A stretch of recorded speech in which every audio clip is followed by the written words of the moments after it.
Les saluda el pastor Danilo Montero, me acompaña mi esposa Gloriana.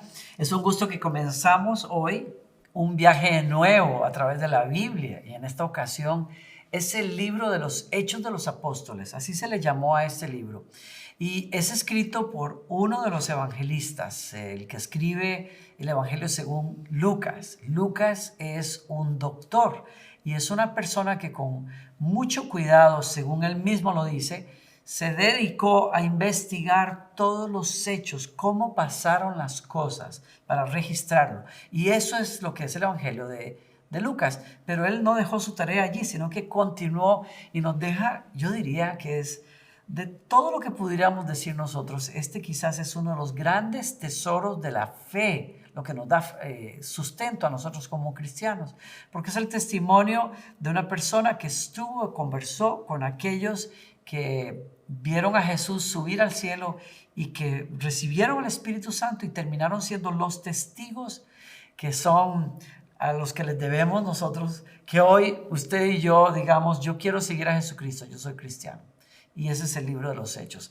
Así es que prepárense porque es un buen viaje, es fantástico. A nosotros dos nos fascina este libro, nos da obviamente las raíces también de muchas raíces acerca de la fe, de cómo hacer iglesia, del por qué estamos acá como iglesia. Pero bueno, comencemos. Yo creo que le invito a que abra su Biblia, tenga la versión que usted quiera. Nosotros vamos a poner textos o vamos a seguir una versión que estamos usando, que es la nueva traducción viviente.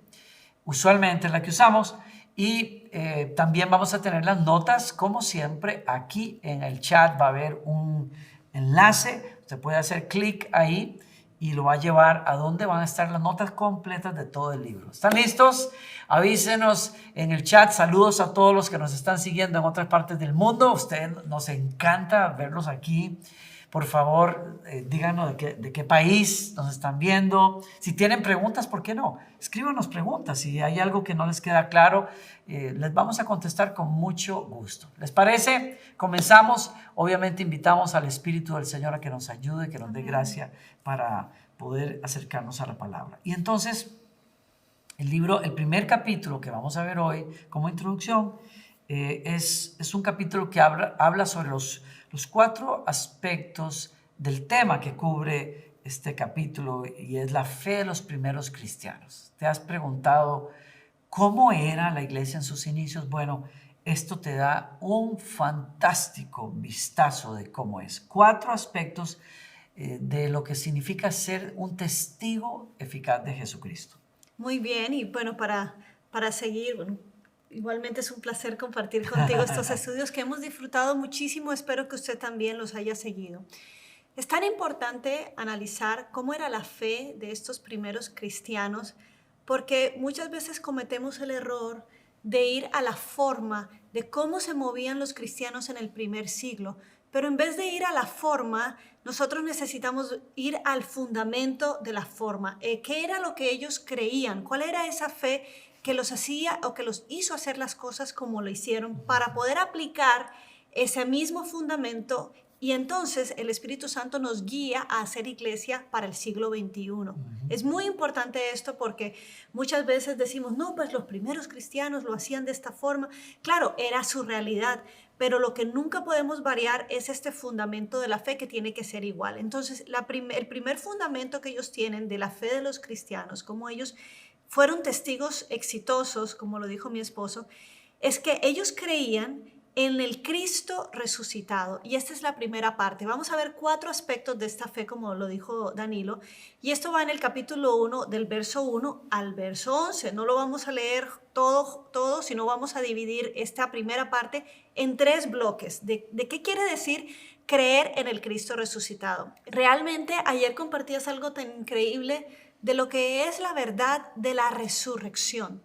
Si nosotros volvemos, o sea, el primer capítulo de Hechos, Lucas arranca con esto. ¿Qué fue lo que pasó después de que Jesús murió y resucitó? Y también en el libro de Lucas, en el Evangelio de Lucas, en el capítulo 24, él explica lo que sucede. Y quiero que lo leas con nosotros. Dice, después de la resurrección, Jesucristo permaneció allí. Entonces dice, Lucas 24, verso del 44 al 48. Cuando todavía estaba yo con ustedes, hablando Jesús, les decía que tenía que cumplirse todo lo que está escrito acerca de mí en la ley de Moisés, en los profetas y en los salmos. Entonces les abrió el entendimiento para que comprendieran las escrituras. Esto es lo que está escrito, les explicó, que el Cristo padecerá y resucitará al tercer día, y en su nombre se predicarán el arrepentimiento y el perdón de pecados a todas las naciones, comenzando por Jerusalén. Ustedes son testigos de estas cosas. Entonces, vamos a ver lo que quiere decir la realidad de la resurrección de Cristo. Jesucristo resucitó y estuvo 40 días entre ellos. No fueron todo el tiempo juntos. Se nos dice en los evangelios que Él estaba, desaparecía, volvía y estaba con ellos e iba a varios discípulos. Jesucristo los encontraba. Este escritor del cual estamos basando este estudio dice que quizá era una preparación que Jesús le estaba dando a los discípulos de cómo iban a funcionar, acostumbrarse a no estar todo el tiempo dependiendo de Jesús, como cuando un padre enseña independencia a su hijo, no lo deja de una vez solo, sino que lo va dejando poco a poco, se va aislando como para llevarlos a la nueva realidad que ellos iban a vivir. Jesucristo no iba a estar todo el tiempo con ellos, sino que estuvo por 40 días con ellos. Entonces, número 1, la realidad de su resurrección. Vamos a leer del verso 1 al verso 3 del libro de los Hechos. Capítulo 1 dice: Estimado Teófilo, en mi primer libro, queriendo decir el Evangelio, me referí a todo lo que Jesús comenzó a hacer y a enseñar, hasta el día en que fue llevado al cielo, luego de darles instrucciones por medio del Espíritu Santo a los apóstoles que había escogido. Después de padecer la muerte, se les presentó dándoles muchas pruebas convincentes de que estaba vivo. Durante 40 días se les apareció y les habló acerca del reino de Dios. Es clave ver que Jesús durante 40 días les dio a los discípulos la fuerza de su fe, es decir, la realidad de la resurrección. Fueron muchas pruebas infalibles. Y es más, sabemos que en alguna ocasión Jesús mismo les invitó a tocar su cuerpo, a tocar sus heridas, comer con ellos. Entonces, la fe en la resurrección es muy importante en la iglesia porque el poder espiritual depende de eso. Totalmente, y es lo que comentábamos precisamente ayer. Haber experimentado la realidad de la resurrección fue lo que llevó a los testigos del primer siglo a predicar en todas partes, a estar llenos de pasión, de valentía y hasta morir si era necesario por esto, porque nadie podía convencernos de lo contrario. Entonces, eso creo que es importante. Curiosamente, este fin de semana, hoy me levanté para leer en Twitter pues toda una serie de comentarios que se hacen. Una persona en este país, una personalidad, decía, un reverendo por cierto, decía, la resurrección no es tan trascendental como muchos cristianos piensan. Basta que nosotros nos ayudemos unos a los otros para salvarnos, para salvar nuestra alma. Y entonces había todo un revuelo alrededor de eso. ¿Por qué? Porque es una persona, como hay muchas hoy en la iglesia cristiana, evangélica, protestante, en donde se dice, lo verdaderamente importante es ayudar a los demás. Es decir, hay un evangelio de tónica social, en donde lo más importante somos nosotros, los seres humanos, y se entiende por qué, pero no puede justificarse una cosa así, porque realmente lo que hace la fe cristiana, la fe que transforma a la gente, es haber experimentado el poder para los discípulos, tocar la resurrección en la prueba indubitable de que la realidad eterna existe y que hay uno que conquistó la muerte. Y eso, en el caso de nosotros, se traduce a cuando nos encontramos con la realidad de la resurrección en el poder transformador que tiene para aquellos que estábamos perdidos y estábamos en nuestros propios caminos. Y de eso estamos hablando en este momento. Es fundamental que sepamos que estamos en esta fe por causa de esa resurrección. Y además que en el primer siglo, el argumento que los oficiales judíos dieron a la resurrección era que los discípulos habían robado el cuerpo de Jesús para callar, ya que, o sea, es importante entender que entre los mismos fariseos y saduceos, el tema de ellos era si iba a haber resurrección de muertos o no.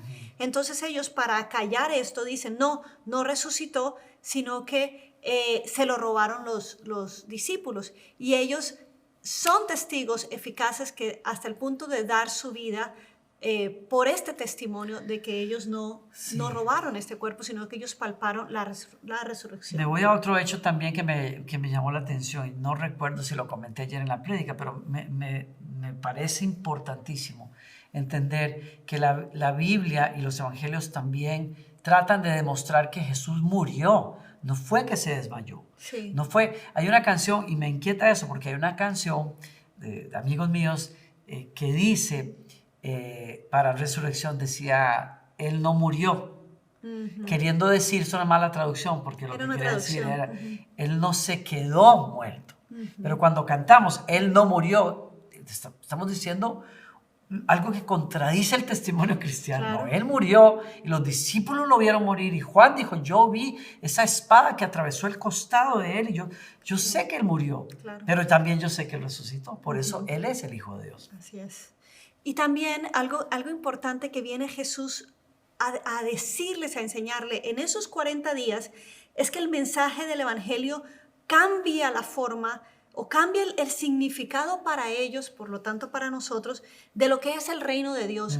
Porque Jesucristo no les pudo hacer entender en los 3 años y medio que estuvo con ellos, que el reino que se hablaba del reino de Dios prometido a Israel, de la restauración de Israel, no tenía nada que ver con política, no tenía nada que ver con un reino físico, porque hasta aún los discípulos vemos que el último año todavía la mamá de Juan diciéndole a Jesús, ay, deja que uno de mis hijos se sienta a tu derecha y otro a tu izquierda. Estaban completamente perdidos de lo que era el reino de Dios. Sí. Entonces, Jesús se encarga en los últimos 40 días que está con ellos resucitado, entonces de explicarles, dice el libro de Lucas, el Evangelio de Lucas, de lo que significa entonces el reino de Dios. Y ellos se entendieron, y por eso tienen esa pasión por predicarlo, porque entendieron que no se trata del reino de Israel como tal, el físico o el político, sino de erradicar el reino de tinieblas que ha estado controlando a la humanidad y de establecer el reino de Dios en la vida de las personas. Entonces tiene otro significado. Es que la promesa del Mesías para los judíos, claro,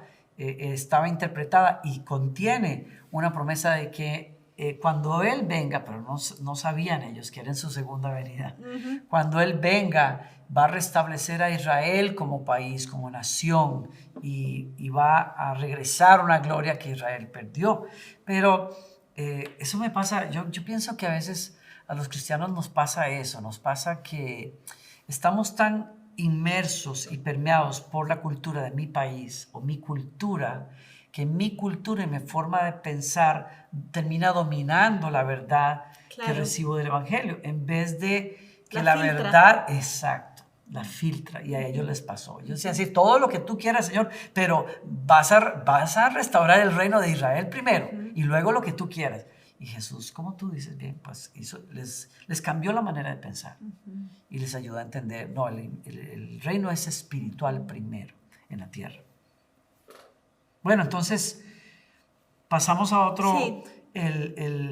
Estamos hablando de que ellos creían en el Cristo resucitado, y parte de esa verdad que estamos hablando es el papel del poder del Espíritu Santo en la vida de esos discípulos. A raíz de la resurrección. A raíz de la resurrección.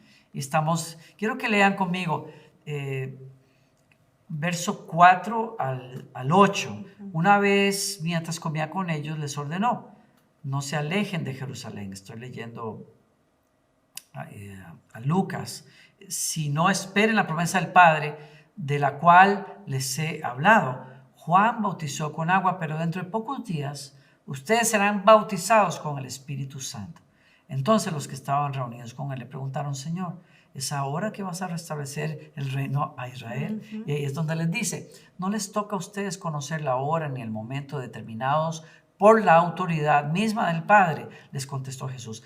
Pero Aquí está el cambio en la mente que Jesús quiere producir durante sus 40 días. Pero cuando venga el Espíritu Santo sobre ustedes, recibirán poder y serán mis testigos, tanto en Jerusalén como en toda Judea, Samaria y hasta los confines de la tierra. Y entonces ahí estamos amarrando lo que venimos diciendo. Es el empoderamiento, la entrega de poder de Dios a través del Espíritu Santo en la iglesia, lo que va a traer el reino de Dios, que es la liberación de la vida del yo, de la esclavitud al pecado, para que podamos vivir vidas que reflejan el mensaje que estamos predicando y que llevemos ese mensaje en el poder del Espíritu Santo.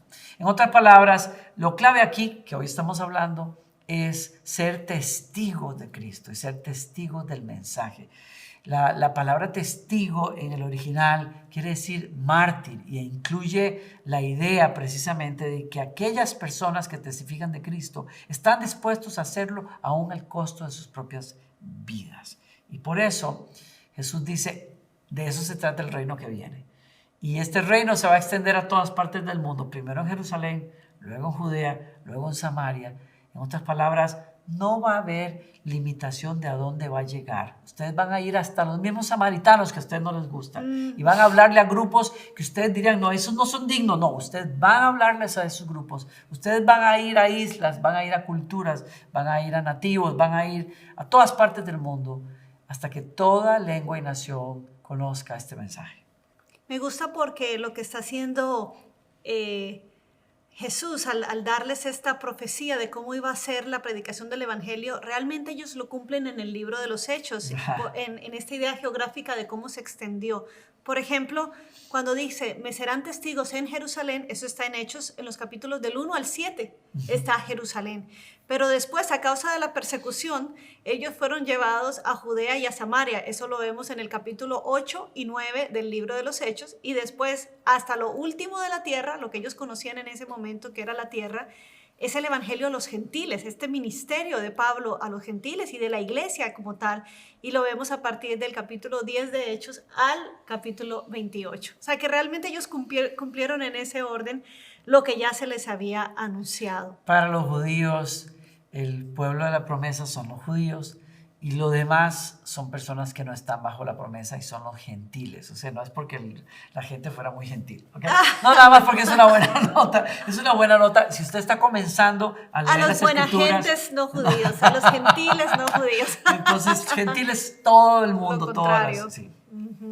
Luego, estamos hablando, la tercera característica de la realidad del Cristo resucitado es que, dijiste, nos da el Espíritu Santo, pero ahora también nos da la seguridad.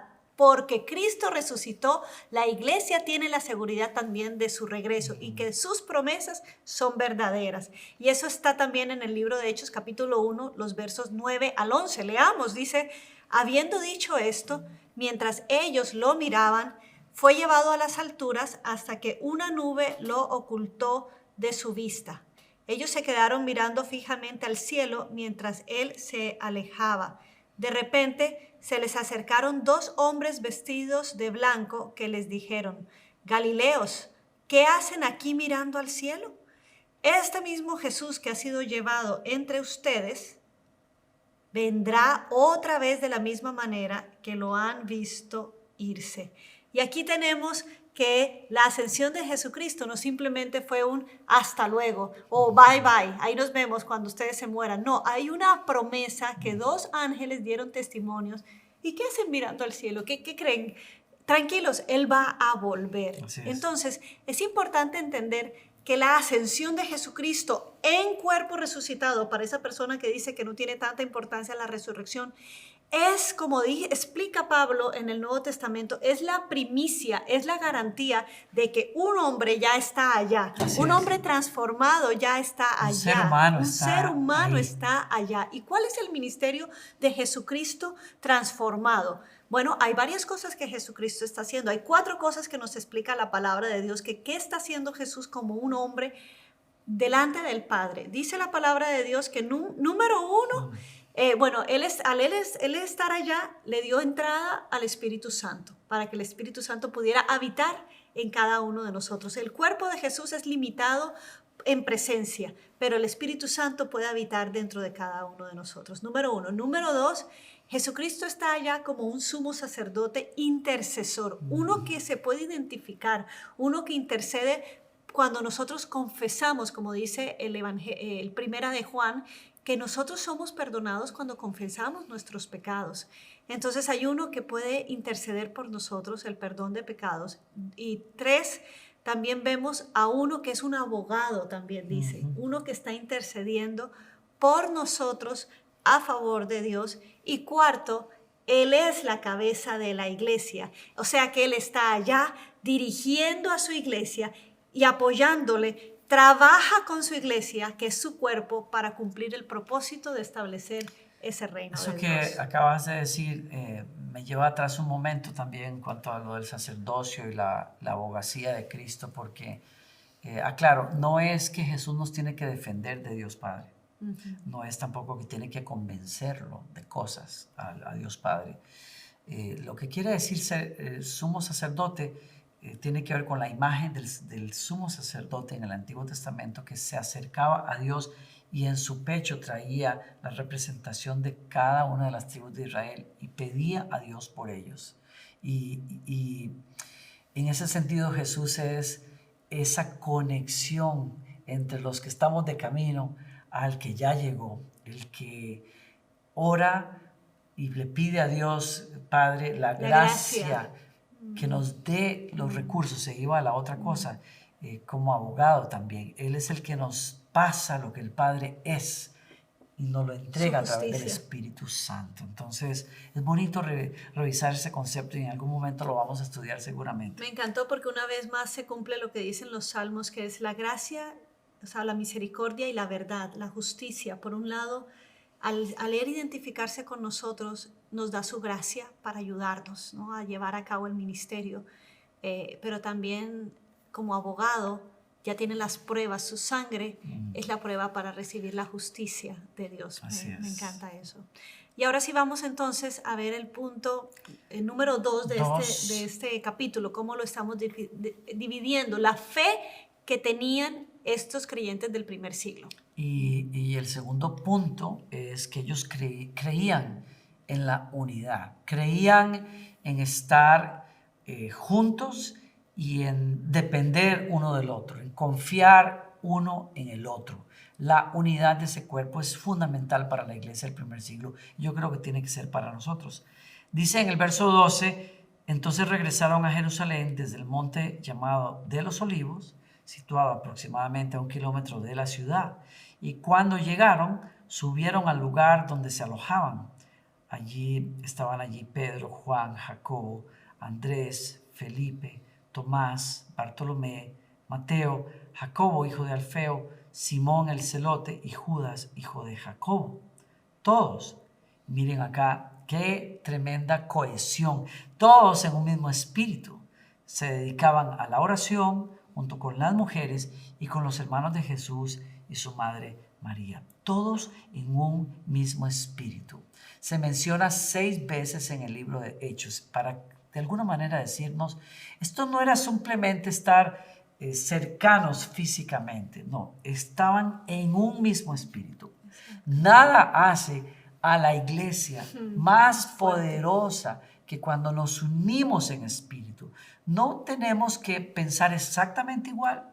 Y aclaro con esto, tenemos verdades fundamentales que todos compartimos, sí, pero no tenemos que ser iguales todos, no tenemos ni que vestirnos igual todos.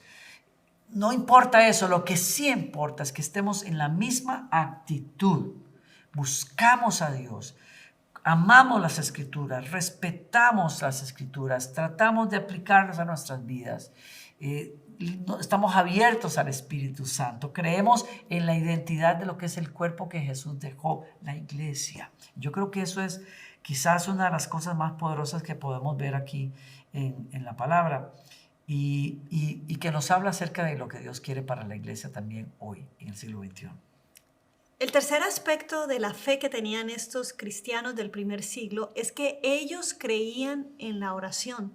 Y como terminaste el verso 14, después de que dice, todos en un mismo espíritu, dice, se dedicaban a la oración junto con las mujeres y con los hermanos de Jesús y su madre María. En el verso 24 observamos, del capítulo 1, observamos también este énfasis. Y dice, y oraron así, Señor, tú que conoces el corazón de todos, muéstranos a cuál de estos dos has elegido para que se haga cargo del servicio apostólico que Judas dejó para irse al lugar que le correspondía. Después vamos a explicar eso a lo que se está refiriendo Lucas con lo de Judas. Pero lo que queremos hacer énfasis es que aparte de estar en un mismo espíritu, ellos creen en la oración ferviente. La oración jugó un rol fundamental porque ellos antes de tomar una decisión oraban y pedían dirección para tomar las decisiones con respecto a la iglesia. Así que yo creo que esto es una parte que debemos siempre aplicar como iglesia.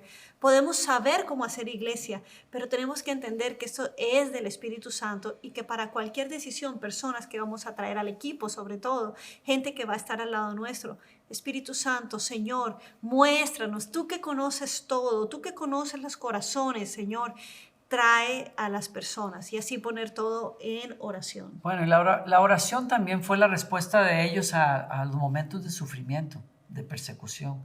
Les dio valor, les dio consuelo. Así es la oración. Es que conversar con Dios le da la vida, el ser vibrante como iglesia, a la vida a nivel individual también, a la familia. La oración es increíble.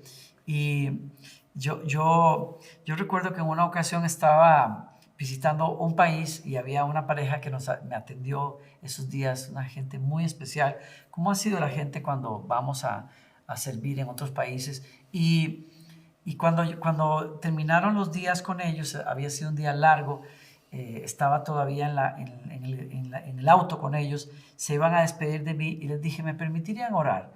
Y entonces, claro, dijeron, oremos. Y cerrando los ojos oré y hablé con el Señor, le di gracias por ellos, le pedí que los bendijera, cómo yo me había sentido, etc. Y entonces cuando yo abro los ojos, me llevo la sorpresa de que la esposa del Señor está así, casi aquí, mirándome con asombro, me miraba con los ojos así, como abiertos, bien abiertos. Y cuando abro los ojos me hago para atrás, digo, ¿qué pasó? Y ella me dice,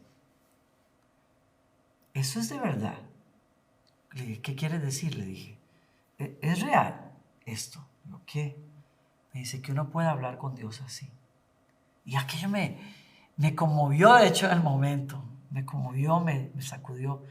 Me dijo, yo no sabía que yo podía hablar así con Dios.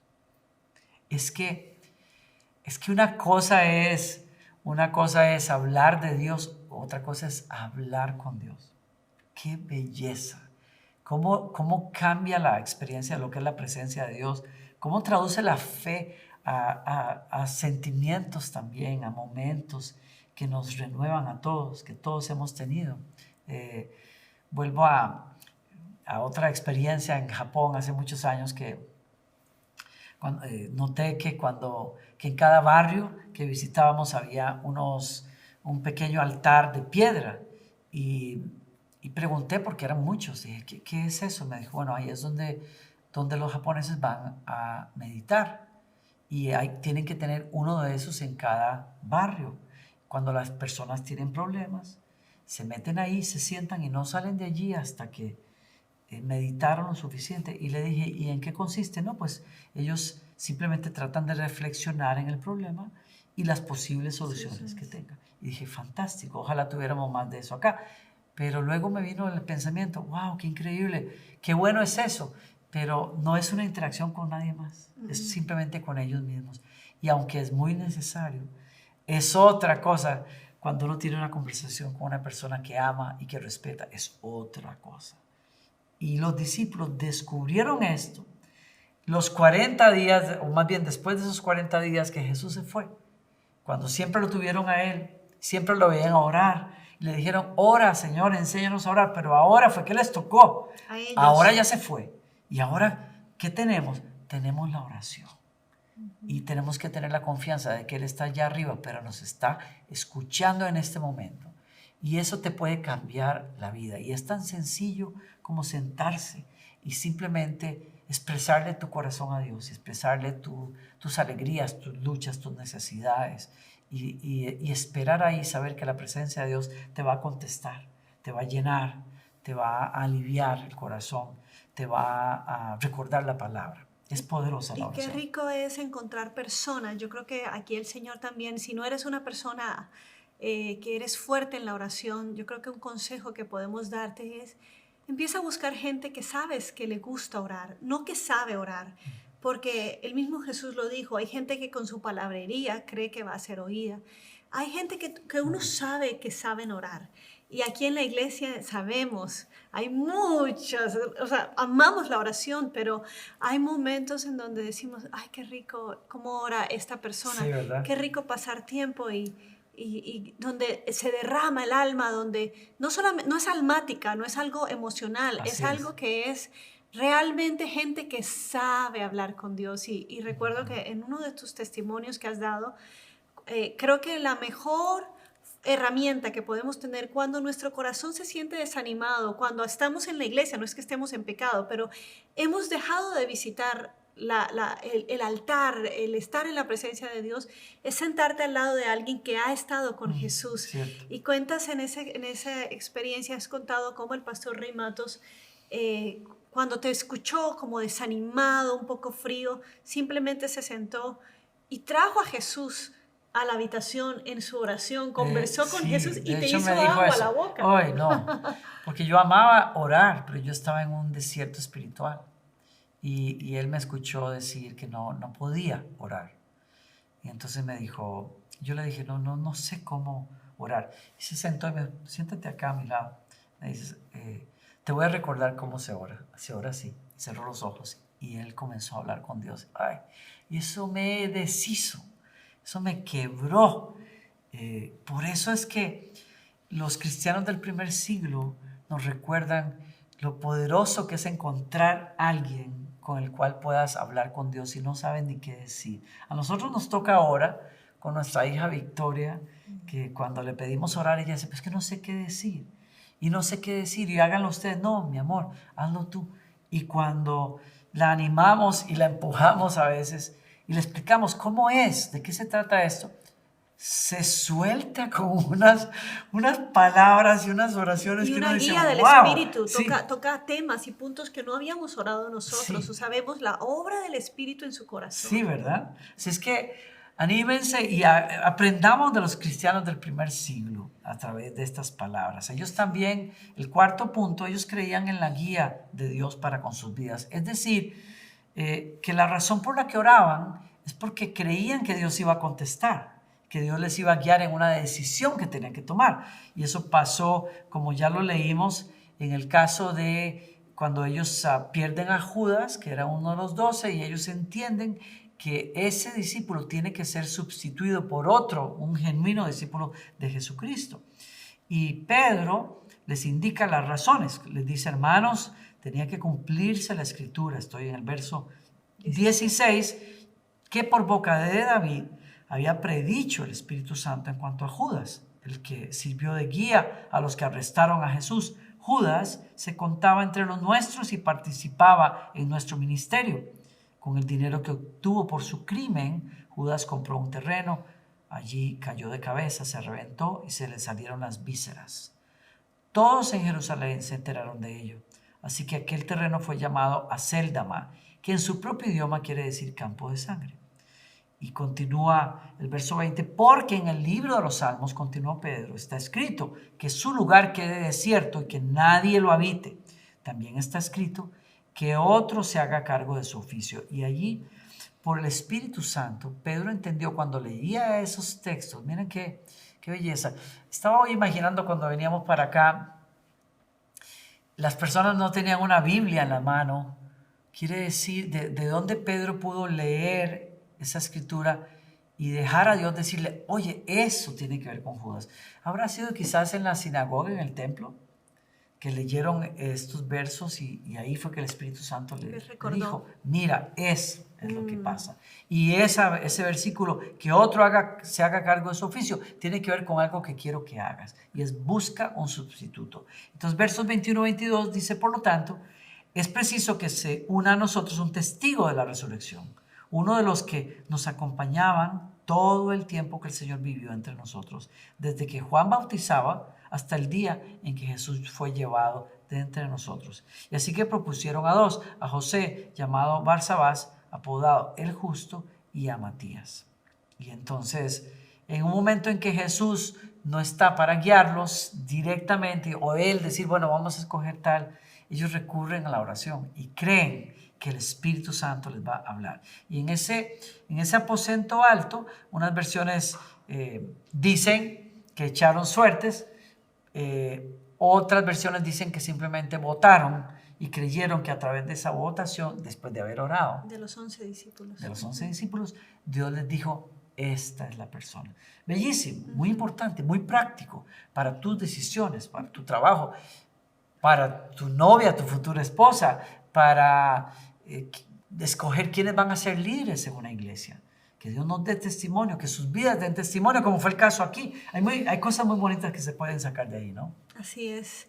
Así que podemos cerrar que así como Dios guió a la iglesia en el primer siglo, nos sigue guiando a nosotros por la razón de que somos su cuerpo y somos su iglesia. ¿Cómo estos hombres, digamos 120 personas que estaban en el aposento alto, lograron volcar al mundo al revés con este mensaje? ¿Cómo lo hicieron? Con el poder del Espíritu Santo. ¿Cuánto más nosotros, que somos más, pero que tenemos que anhelar dos cosas? Creer en la misma fe para estar dispuestos a ser mártires o testigos, o sea, ser claros con lo que creemos, pero también anhelar esa llenura y esa dirección del Espíritu Santo sobre nuestras vidas para poder ser sus manos, sus pies, el cuerpo de Jesús aquí en la tierra, en nuestra etapa. Qué gran responsabilidad decir que la iglesia de Jesús en este tiempo cumpla lo que fue llamada y designada para hacer. Porque también pensaba en la época medieval donde la iglesia se tornó tan política, donde la iglesia se ensució, se confundió, yo creo que perdió, aunque había muchos misioneros en ese entonces, la directiva como tal de la iglesia se ensució tanto, nos puede pasar hoy en día también. Y por eso cuando traíamos a memoria la fe de estos primeros cristianos, tenemos que buscar lo mismo. Así que queremos resumir: cree en la resurrección y lo que eso significa para ti, las promesas que incluye la resurrección. 2, persevera en la unidad, creyendo los unos en los otros, creyendo que Dios sí quiere usar a tu hermano para algo y a ti, pero sobre todo en la unidad. 3, persevera en la oración, busca a personas que te animen y te enseñen a buscar la dirección de Dios y a orar con Dios. Y 4, cree en la guía del Espíritu Santo para tu vida. En el nombre de Jesús y para tu iglesia, ora por el liderazgo de tu iglesia, pídeles, Espíritu Santo, dirígeles.